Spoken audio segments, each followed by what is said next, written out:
ایک بھائی جو کہ شادی شدہ ہے، جب ان کی اپنی بیوی کے ساتھ لڑائی ہوتی ہے تو اپنی بیوی کو ایک دفعہ بولتے ہیں کہ تمہیں طلاق، پھر راضی ہو جاتے ہیں، دوبارہ بولتے ہیں، پھر طلاق. اس طرح وہ بھائی مختلف اوقات. لعنت ہے جی ایسے بھائی کے اوپر. بیوی گئی اس کی 3 بار تو بول چکے ہیں، بار بار بولیں، کتنی بار بولیں گے؟ یہ تو اہل حدیث کے نزدیک بھی طلاق ہو چکی ہے، کیونکہ یہ تینوں الگ الگ مجالس میں ہو چکی ہے. یہ جو طلاق والا معاملہ ہے نا، انتہائی ناپسندیدہ چیز ہے. ابو داؤد میں حدیث ہے، اللہ کو حلال چیزوں میں سب سے ناپسندیدہ طلاق ہے. کیوں؟ اس لیے کہ یہ پورے کا پورا اسلامی معاشرہ میاں بیوی کے بانڈ کے اوپر چل رہا ہے. طلاق کے بعد بچوں کا کیا بنے گا؟ معاشرے کے لیے ناسور ہوں گے. یہاں تو ستیلی مائیں بچوں کا مینٹل ماڈل بدل دیتی ہیں، اور جہاں طلاق ہو جائے وہاں آپ کیا ایکسپیکٹ کریں گے؟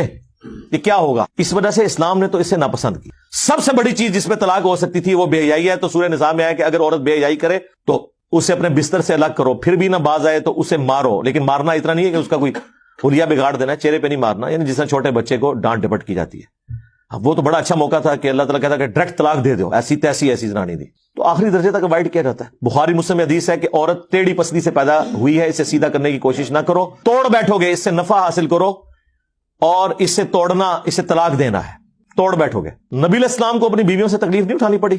یہ حدیثوں میں تو بہت تفصیل سے آیا ہے. قرآن میں پڑھ لیں سورہ الاحزاب کے اندر پارہ نمبر 21 کا آخری حصہ سارا ہی اس لیول تک کہ اللہ کو یہ آیات نازل کرنی پڑی.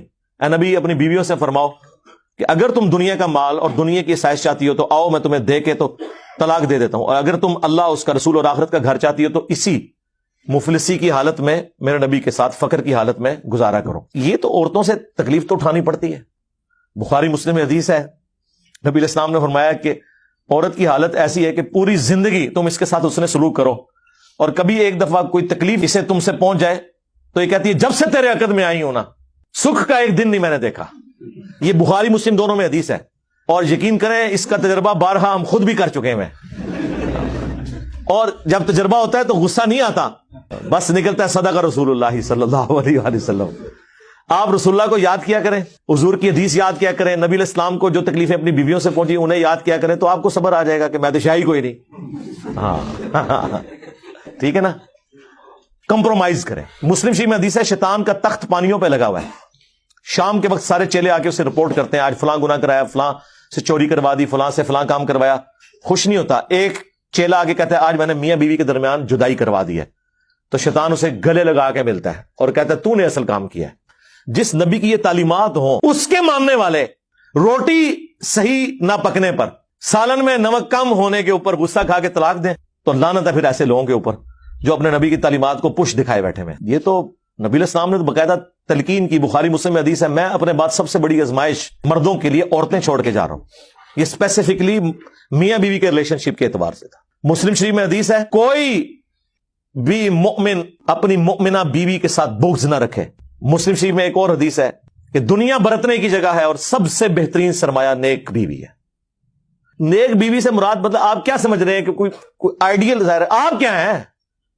یہ دیکھیں نا، لوگ اپنے آپ کو دیکھتے نہیں ہیں. اور وہ لوگ جو لڑکیوں کے کالجز کے باہر اسلامی بہنوں کی خدمت کے لیے کھڑے ہوتے ہیں ان سے بھی آپ ذرا پوچھیں نا کہ یہ جو عورت ہے اس سے تو شادی کرے گا جس کے پیچھے باہر ہو گئے گا، لعنت بھیجو. ایسا جنانی منو چاہیے. بدماش سے بدماش لوگ جی، کیسی ہو جی، وہ 5 وقت نمازی ہو جی، وہ نقاب کرتی ہو جی، پردہ کرتی ہو، تو کیا کرنا ہے؟ ہاں جوڑے تے پھر اسمانہ تے بڑے ہیں، لب جائے گی تیرے نال دی تنو. تو یہ دیکھیں کہ آپ جو حرکتیں کرتے ہیں نا اس کے بعد آپ یہ ایکسپیکٹ نہ کریں کہ آپ کے ساتھ وہ والے معاملات نہیں ہوں گے. آپ جس طرح کے ہیں آپ کے ساتھ ویسا ہوگا. کوئی ایکسیپشن بھی ہو سکتی ہے، لیکن اوور آل یہ جو قرآن کا رول ہے نا کہ نیک مردوں کے لیے نیک عورتیں ہیں، بدکار کے لیے یہ رول ہے. ویسے آپ کو بظاہر نظر نہیں آ رہا ہوتا، لیکن میں آپ کو بتاؤں یہ جو جوڑے بنے ہوئے ہیں نا اور اتنی کامیاب زندگی گزار رہے ہوتے ہیں ان میں واقعی کوئی کامن چیزیں ایسی ہوتی ہیں کہ جس کی وجہ سے وہ اکٹھے اپنے ساتھ زندگی گزار رہے ہوتے ہیں، برائی میں ہو یا اچائی میں ہو. یہ الگ بات ہے. یہ اللہ نے کوئی ذات و واقعات ایسے بنائے ہوئے ہیں. تو ان معاملات کو خوش اسلوبی کے ساتھ، میں کہتا ہوں جی شادی شدہ مرد کا کام ہی کوئی نہیں کہ اس کی زبان پہ کبھی طلاق کا لفظ بھی آئے. یہ سمجھ لیں طلاق کو آپ ایکویلنٹ کر لیں شرک کے، کہ یہ آپ نے تصور بھی نہیں کبھی کرنا. یار آپ کو کیسے سمجھایا جائے ابو داؤد کی اس حدیث کے اندر کیا درد ہے کہ اللہ کو سب سے ناپسند حلال چیزوں میں طلاق ہے. ابھی کتنی کنٹراڈکٹری سٹیٹمنٹ ہے بظاہر، لیکن میں ایکسپلور کرتا ہوں اسے. سب سے ناپسند طلاق ہے. اس سے اللہ تعالیٰ کی ناراضگی کا ذرا اندازہ کر لیں. اور لیکن ساتھ کا حلال اس لیے کہا کہ بعض اوقات جینون ضرورت پڑ جاتی ہے. کوئی مرد ایسا ہے جس کے ساتھ کوئی میڈیکل ایشو ایسا ہو گیا ہے اور دھوکے سے شادی کروا دی ہے، اور مرد ہے ہی نہیں تھا، تو ظاہر اب طلاق والا معاملہ ہوگا. کوئی مرد اتنا فنیٹک ہے کہ اپنی عورت کو وہ اذیتیں دیتا ہے تو اب اسے اپنی جان بخشی کے لیے یا تو جان بچا لے یا اپنا گھر بچا لے، مجبوراً طلاق لینی پڑتی ہے۔ حلال اسے اس لیے رکھا گیا ایز اے لاسٹ ریزارٹ، بعض اوقات طلاق کی ضرورت پڑ جاتی ہے، ورنہ تو عورتیں غلام ہوتی مردوں کی، اگر طلاق لینا یا خلا لینا جائز نہ ہوتا۔ یہ تو غلام بنا کے رکھتے ہوئے، جس کے ہاتھ بھی آ گئی تو آپ جس طرح جانور پالا ہوا ہے زنجیر کے ساتھ وہ اس کی غلام ہی رہے گی، تو یہ اللہ نے اجازت دی۔ اس سے مراد یہ نہیں ہے کہ جو ناجائز طلاقیں دی جا رہی ہیں وہ اللہ تعالیٰ نے ان کو حلال قرار دیا ہوا ہے، نہیں۔ جامعہ ترمذی میں حدیث ہے، جس عورت نے بغیر وجہ کے طلاق لی جنت کی خوشبو بھی نہیں پائے گی۔ اسے وائس ورثہ بھی کر لیں، ہاں، یہ نہ سمجھے کہ یہ عورت کے لیے ہے، یہ نہیں ہے کہ قرآن میں جتنے مردوں کے لیے سیکھے ہیں تو عورتیں مبرہ ہیں اس سے۔ ایک ورسٹ کیس کو ڈسکس کیا جاتا ہے اور باقی چیزیں انڈرسٹوڈ ہوتی ہیں۔ تو مرد و عورت کا ریلیشن شپ یہ بہت غیر معمولی ہے۔ جامعہ ترمذی میں حدیث ہے، تم نے کوئی بھی محبت کرنے والے دو میاں بیوی سے بڑھ کے نہیں دیکھے ہوں گے۔ یہ ایک ایسا پاکیزہ رشتہ اللہ تعالیٰ نے رکھ دیا ہے۔ قرآن میں اللہ نے فرمایا سکون رکھا ہے میاں بیوی میں ایک دوسرے کے لیے، پھر اللہ تعالیٰ نے فرمایا ایک دوسرے کا لباس ہے۔ یہ جو ڈراموں میں یہ جو مرد و عورت آپ کو دکھائے جا رہے ہیں نا، یہ ڈرامے ہی لگائے ہوئے ہیں، ڈرامے میں ہی ہے اور کیا ہے، ریئل میں تو نہیں ہے یہ سارا معاملہ اس طریقے سے جو وہ آپ کو جس طرح ایک عجیب و غریب قسم کے جہان میں داخل کر دیتے ہیں۔ یہ ایک بڑا متبرک رشتہ ہے جس کو اللہ تعالیٰ نے اپنے انبیاء کرام کی سنت ٹھہرایا، اور پوری آئلی زندگی سورۃ البقرہ میں اللہ نے ڈسکس کی ہے کس لیول پہ جا کے، صرف یہ بتانے کے لیے کہ اللہ کے نزدیک یہ کتنی اہمیت کی چیز ہے۔ اس لیے کامیاب مرد وہ ہیں جو رن مرید ہوں، اور غصہ آئے تو نہ نکالیں، خود نکل جائیں۔ یار مولا علی اور سیدہ فاطمہ کی جب لڑائی ہوئی ہے، بخاری مسلم میں آیا ہے، تو حضرت علی گھر سے نکل گئے۔ یہ ہے تربیت۔ ظاہر ہے مولا علی کی پرورش نبی علیہ السلام نے کی تھی، جبکہ حضرت علی علیہ السلام کا اختلاف ہوا ہے، یہ چھوڑ دیں غلطی فاطمہ کی تھی علی کی تو سیکنڈری چیز ہے۔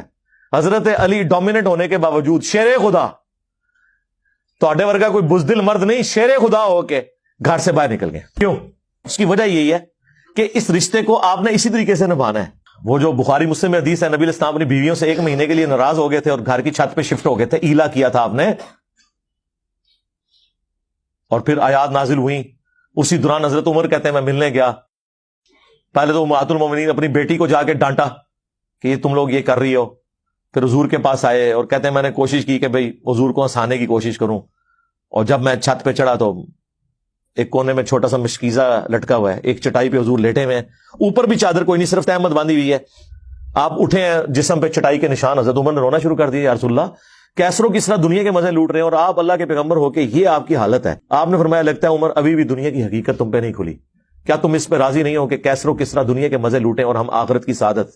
پھر سرکار حضرت عمر کا قبلہ ایسا صحیح ہوا ہے کہ نہ حرام کھایا نہ کھانے دیا کسی کو، اس طرح سٹرکٹ مینجمنٹ انہوں نے رکھی ہے اپنے دور میں۔ جس نے یہ سارے منظر خود دیکھے ہوں اور اگر وہ واقعی جینون مومن ہو تو وہ اسی طریقے سے اپنے پیغمبر کو فالو کرے گا۔ پھر وہ بخاری مسلم کے الفاظ ہیں، کہتے ہیں میں نے اب سوچا میں حضور کو کوئی ایسی بات سناؤں کہ آپ کا موڈ آف ہے تو آپ ہنسیں، تو کہتے ہیں یا رسول اللہ دیکھیں جب ہم مکے میں تھے کس طرح ہماری بیویاں ہماری، کیا ہم کوئی غلام ہیں؟ ہاں، کس طرح یہ ہماری اوبیڈینٹ ہوتی تھی۔ جب سے مدینہ شریف ہم آئے ہیں تو یہاں انصار کی عورتوں نے تو اپنے جڑوں کو دبا کے رکھا ہوا ہے، ان کو دیکھ کے ہماری بیویاں بھی دیکھیں کتنی شیر ہو گئی ہیں، اور ہم پہ یہ واقعی جی عرب کے لوگ وہ تو کسی مرد کی بات نہیں سنتے تھے، عورت ان کے سامنے بول جائے چسک جائے، ہوں بھی تسی دیکھ لو اڑے عربی نے کس طریقے سے اپنی عورتوں کو رکھا ہوا ہے انہوں نے، وہ ان کے اندر ایک مزاج ہے، یہ کوئی ان کے لیے تعریفی جملے نہیں ہے، یہ ان کی عادت بتا رہا ہوں۔ لیکن اسلام نے کیسا انہیں مغلوب کیا کہ وہ اسلام کی وجہ سے پھر بیویوں کی ساری چیزوں کو ٹالریٹ کرتے تھے۔ تو کہتے ہیں جب میں نے یہ بات کی نا کہ دیکھو ان کو دیکھے دیکھے ہماری عورتیں بھی شیر ہو گئی ہیں، تو حضور علیہ السلام مسکرائے، کہتے ہیں مجھے تھوڑا حوصلہ ہوا۔ پھر خیر آیات بھی نازل ہوئی، 1 مہینے کے بعد نبی علیہ السلام نے آفر دی، یہ آیات نازل ہوئی سورہ احزاب کی، حضرت عائشہ، حفصہ، باقیوں کو کہ دیکھو اللہ نے مجھے اجازت دے دی ہے، چاہو تو تم میرے عقد میں رہو اسی فقر کی زندگی میں، اور اگر دنیا کا مال چاہتی ہو تو ٹھیک ہے میں تمہیں طلاق دے دیتا ہوں۔ تو سب نے کہا کہ ہم اللہ، اس کا رسول اور آخرت کا گھر چاہتی ہیں، ہم نبی علیہ السلام کے ساتھ کس طرح گزارا کریں گے۔ تو یہ نبی علیہ السلام کی جو اپنی آئلی زندگی ہے نا، یہ جب پتہ ہی نہیں ہوگی تو کس طرح عورتیں اوبیڈینٹ ہوں گی اور کس طرح مرد اپنے عورتوں کے ساتھ حسن اخلاق سے پیش آئیں گے۔ آپ کو تو یہ دکھایا گیا غصہ نکالنا ہے، بہادری یہ ہے کہ آپ اپنا غصہ کنٹرول کریں، اور سب سے بہترین حال یہ ہے کہ جب غصہ ایک گھر سے باہر نکل جائے اس جگہ کو چھوڑ دیں۔